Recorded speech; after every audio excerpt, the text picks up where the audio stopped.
Hai, akkam jirtu nagaa keessanii maatii yuutuubarii koo jala jirtanii nagaa waaqayyoo inni darbaaf dhuma hin qabne siif haa baay'atu jechuun jaalladha. Akkam jirtu nagaa keessanii ani jira nagaa kootii galanni gooftaatti haa tolu. Warri maatii koo taatan egaa ulfaadhaa isiniin jechuu barbaada. Warri laayik sabskiraayib naaf gootan galata guddaa qabdu. Warri immoo laayikii fi sabskiraayibii naangoon immoo maatii kiyya ta'aati sabskiraayib laayik naaf godhaati amlee kiyya jajjabeessaa jechuun barbaada. Ulfaadhaa galata guddaa qabdu warri sabskiraayibii naa gootanii amlee naaf ta'aa jirtanii. Ulfaadhaa isiniin jechuun barbaada dhugaa. Galata guddaa qabdu. Har'a egaa wantini waa tokko haasa'uu barbaadu. Ijoolleen biyya Beerut keessa jirtan eessumayyuu akkuma dheengadda mudannoo tokkotu mudatee ture. Ijoollee biyya Arabaa, ijoollee Yemen keessa jiranii baay'ee waan nama gaddisiisu. Yeroo sana ijoolleen kun egaa nu qaqqabaa baay'ee rakkannee jirra, baay'ee ummannee jirra, baay'ee rakkina keessa jirra, hiphina keessa jirra nuuf qaqqabaa osoo jedhanii namni qaqqabeef hin jiru. Ijoolleen kun egaa baay'ee yeroo sana wawwaatanii turanii namni qaqqabeef garuu hin argamne jechuudha. Har'a immoo akkuma sanaa nutillee carraa kanatu nu qaqqabaa isa jedhamu kuni baay'ee tokko egaa waaqayyoo Kiristoos inni biyyaa nu baaseyyuu nu haa eegu malee nu faana haa ta'u malee baay'ee waan nama gaddisiisudha. Ijoolleen biyya Beerut keessa jirtan keessattuu anillee biyya Beerut keessan jira. Baay'ee tokko biyyi Beerut kuni baay'ee tokko nama sodaachisaa. Of eeggannoo godhaa, iddoo jirtanitti gadi hin bayinaa. Baay'ee tokko karaa irratti gadi yaa'anii gommaa gubaa jiru. Manallee baay'ee tokko guggubaa jiru. Mana mootummaa kan jedhame tokkoyyuu hin ifnu hin gubna jedhanii baay'ee tokko wawwaataa jiruuti.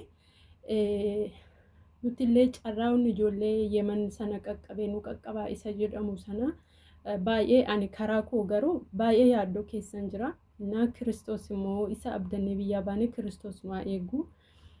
Garuu carraa sanatu akkuma nu qaqqabne jennee waaqayyoon kadhachuudha. Iddoo jirtanitti bakka jirtanitti waaqayyoon kadhadhaa. Waaqayyoon akka amantii keessanitti ijoolleen musliimaa maatii koo keessas kan jirtan jirtu. Ortodoksiinis yoo jiraattan jirtu.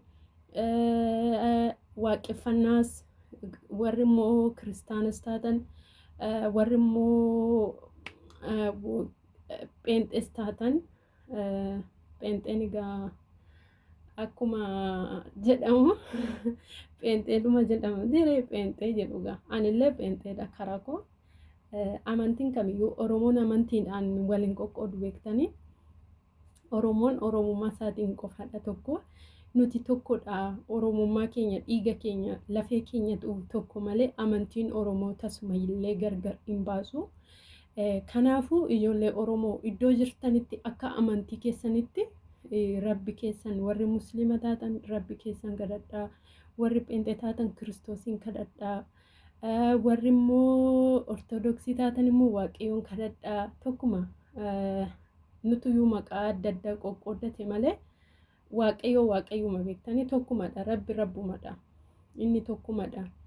Kanaafuu carraan sun akka nu qaqqabne kadhadhaa maaloo baay'ee tokko waan nama sodaachisu biyyi Beerut kuni baay'ee abiddaan guggubaa jiru. Isaanitti jireenyaaf abdii kutataniiru waan ta'eef jarri nuuf waan tokkoyyuu waan nuuf yaadanis waan nuuf naanis tokkoyyuu hin qabani. Kanaafuu jennaan of eeggadhaa. Iddoo jirtanitti akkuma ijoolleen warri mana kontiraataa jirtanis jirtu. Warri immoo ala keessa hojjettanis jirtu. Ijoollee kontiraatas ta'ee warri ala hojjetus ta'ee carraan tokko biyya kanatti waati tokko ta'eenna eenyumaafiyyuu namni hilu hin jiru jechuudhaan.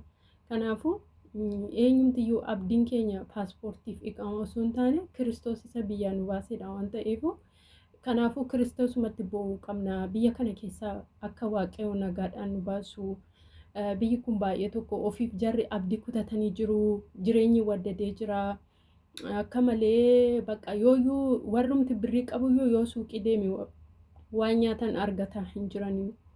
Amma ijoollee daa'imaaf manaan ani hojjedhu tokko ijoollee daa'imootaaf aannan binna jedhanii aannan waan bitan dhabanii biyya biraatii aannan fichisiisaaf jiru jechuudha ijoollee daa'imaaf.